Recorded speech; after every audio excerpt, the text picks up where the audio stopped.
Reis, né? São dois conjuntos de versículos no capítulo 22. O 42 ao 44 e o 51 ao 53. O 42 fala assim: Josafá tinha 35 anos de idade quando começou a reinar, e reinou 25 anos em Jerusalém. E o nome de sua mãe era Azuba, a filha de Silis. E ele andou em todos os caminhos de Asa, seu pai. Não se desviou disso, fazendo aquilo que era reto aos olhos do Senhor. Todavia, os lugares altos não foram removidos, porquanto o povo ainda oferecia e queimava incenso nos lugares altos. 44. E Josafá fez paz com o rei de Israel. Agora eu vou para o 51.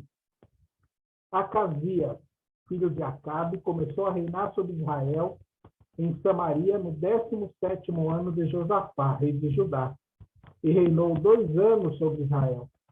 E ele fez o mal à vista do Senhor, e andou no caminho de seu pai, e no reino da sua mãe, e no caminho de Jeroboão, filho de Nebate, que fez Israel pecar. Porquanto serviu a Baal, e o adorou, e provocou a ira do Senhor, Deus de Israel, segundo todo o que seu pai havia feito. Deus amado, Deus misericordioso, eu te peço, Senhor, inclina os teus ouvidos, Senhor, para todos que estão aqui nesta live, Senhor. Senhor, ouve o nosso clamor, ouve a nossa oração, Senhor. Oh, Deus, me usa, Senhor. Eu te peço que não seja eu, mas que seja o Senhor a falar com a tua igreja. Toca no coração de cada pessoa que está aqui, Senhor, ao vivo, e de cada pessoa que um dia irá assistir esta live gravada na internet, Senhor. Oh, Deus, o Senhor sabe tudo, o Senhor sabe os tempos, Senhor. Se não fosse isso, nós não leríamos livros que já foram escritos há 4, 5 mil anos, e eles ainda são atuais, e eles ainda falam ao nosso coração. É que eu te peço e te agradeço em nome de Jesus. Amém. Amém. Irmãos, nós temos aqui 2 príncipes, né? E esses príncipes, eles andaram nos caminhos dos seus pais, os reis de Judá e o rei de Israel, né? Os reis que eles sucederam. Aquele que seguiu o caminho bom aos olhos do Senhor, ele viveu e ele reinou mais tempo que o que fez o que era mal aos olhos do Senhor. Esse segundo reinou por um tempo menor. Né? Agora, isso que eu falei é um decreto? Não. Muitas pessoas que andam no caminho do Senhor são recolhidas cedo, né? E quem não vive, quem não anda no caminho do Senhor, às vezes vive mais. Né? Contudo, o foco aqui que eu quero comentar é em relação ao exemplo, sobre a autoridade de um e do outro rei. Né?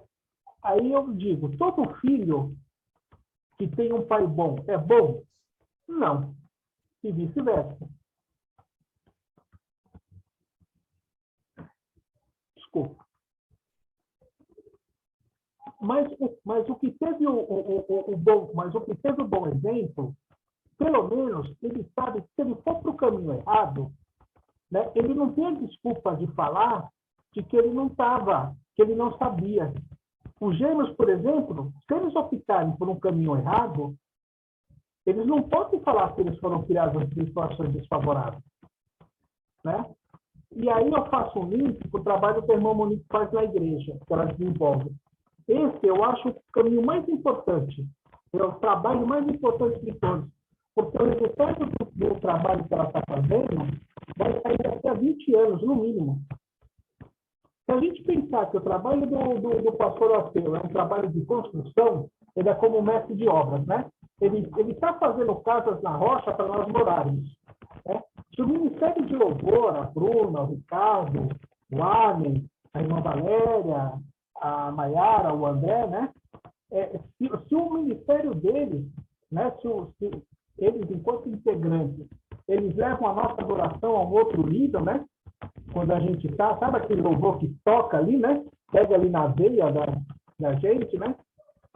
O trabalho da irmã Monique é para a nova geração, né? E aí a gente tem casos na Bíblia, né?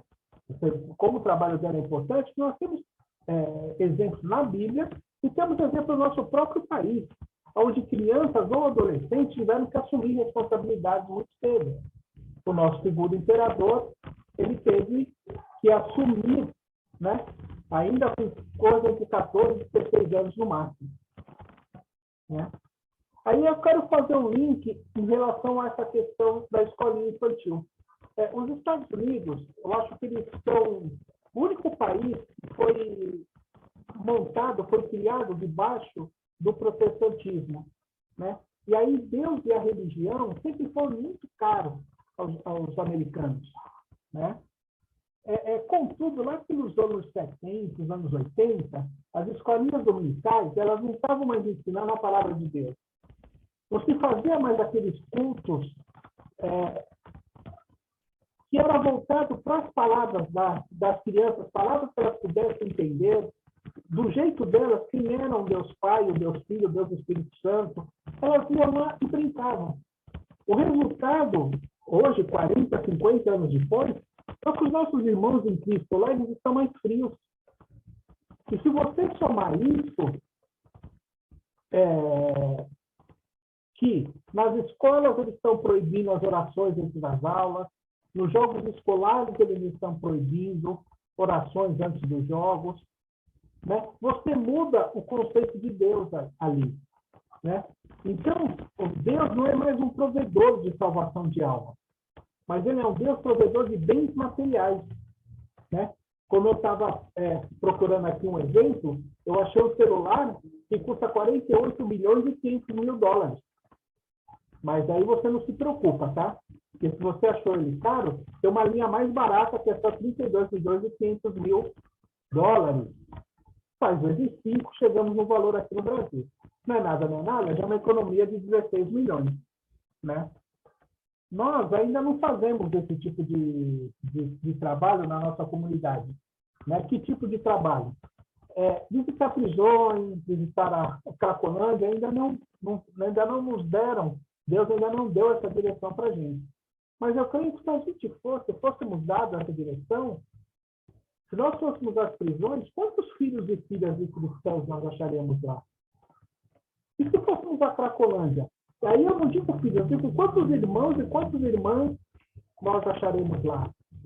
Né? A nossa vida com Deus, e aí eu quero fechar nesse sentido, a nossa vida com Deus, ela vale muito mais do que qualquer sermão que a gente já fez, que a gente faz, que a gente vai chegar a fazer.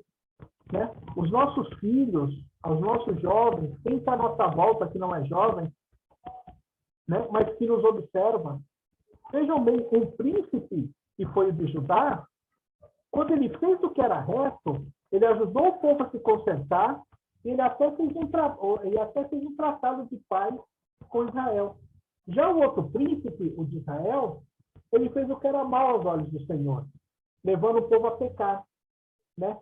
E aí, os irmãos sabem que se a nossa natureza ela já é má, imagina quando achamos campo fértil, quando nós achamos campo fértil, quando nós achamos alguém que nos incentiva, né? Porque quando a gente fala, o demônio me fez eu pecar, o diabo me fez eu pecar, ele não faz ninguém pecar. Ele chega, sopra no seu ouvido, e aí a última decisão é sua. Ninguém sai de casa falando, vou dar uma pecadinha e já volto. Né? Vamos pensar um pouco nisso. E aí eu quero falar de um outro príncipe, sem ser o de Judá ou de Israel.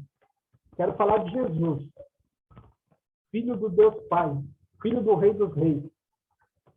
Ele viu e reproduziu o exemplo do Pai.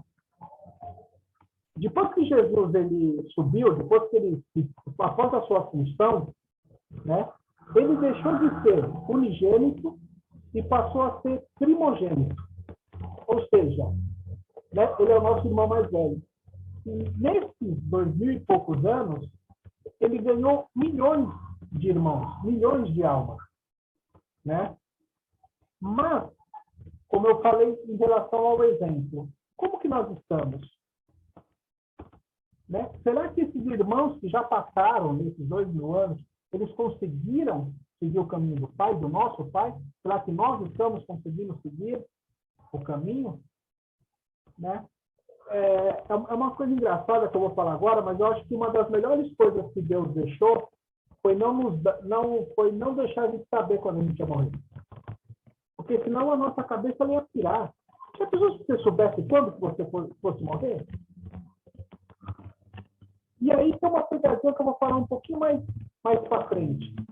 Né? A Bíblia tem um comentário em Salmos 90:10 que fala assim: os dias dos nossos anos são 70 anos. E se por causa do vigor chegarem a 80 anos, mas toda a sua força é afronta e tristeza, porque logo passam e voamos para longe. Claro que a gente tem pessoas que passam dos 70 e são muito saudáveis, tem pessoas com menos de 70 que são todas quebradas, entendeu? Mas, curiosamente, Gênesis 6:3, Deus sentenciou o quê? E o Senhor disse: meu espírito não contenderá sempre com o homem, pois ele também é carne. Porém, seus dias serão 120 anos. Por que acontecia isso? Na época, o homem chegava a viver quase 1000 anos. Então, vocês imaginam a quantidade de gerações que ele podia passar a iniquidade dele. Se você pega um homem mau, ele ia contando para o filho, para o neto, para o bisneto, o cara ficava 900 anos martelando na cabeça de milhares e milhares de pessoas. E aí Deus falou: não, isso aqui precisa ter um basta. Então, seus dias serão 120 anos. Mas aí eu estava falando, né, sobre saber quando a pessoa vai morrer. E aí a pegadinha que eu quero contar. Qual seria a sua reação se você soubesse que você tem mais um mês de vida? Um ano, uma semana, um dia? Né? Aí, vamos pensar em Cristo. Cristo, em Mateus 26:39, fala assim: ele indo um pouco mais adiante, prostrou-se sobre a sua face e orando, dizendo: ó meu Pai, se é possível, passe de mim este cálice. Todavia, não seja como eu quero, mas como tu queres. Aqui está resumido, mas se a gente for em Lucas 22, está um pouco mais completa. E retirou-se dele cerca de 1 tiro de pedra, e ajoelhando-se orava, dizendo: Pai, se tu quiseres, remove de mim esse cálice. Todavia, não se faça a minha vontade, mas a tua. E apareceu-lhe um anjo do céu, fortalecendo.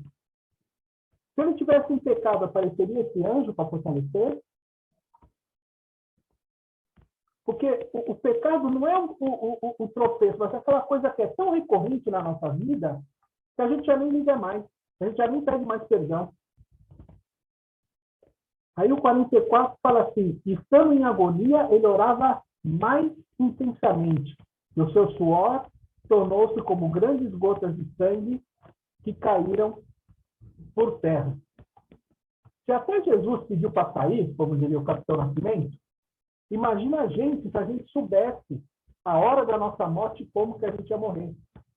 Sabe o que ia acontecer? A gente ia aproveitar os últimos minutos para tentar se consertar. Vamos supor, se eu soubesse que eu tenho 6 meses de vida, nos últimos 2 meses é que eu ia, né, fazer alguma coisinha para ficar melhor na fita. E aí, Lamentações 3, 22 e 23, ele fala assim: é pelas misericórdias do Senhor que nós somos consumidos, porque as suas compaixões não falham. Elas são novas e a cada manhã grande é a tua fidelidade. Deus é longânimo? Sim. Contudo, se eu pegar esse texto fora do contexto, vai dentro daquilo que eu falei. Quer dizer, eu sei que eu tenho mais um ano de vida, e aí eu pego só um finalzinho para fazer alguma coisa. Isso vai contra o que Paulo disse para Timóteo, na carta que ele escreveu para ele, na primeira carta, no capítulo 6. Ele falou assim: luta o bom combate da fé.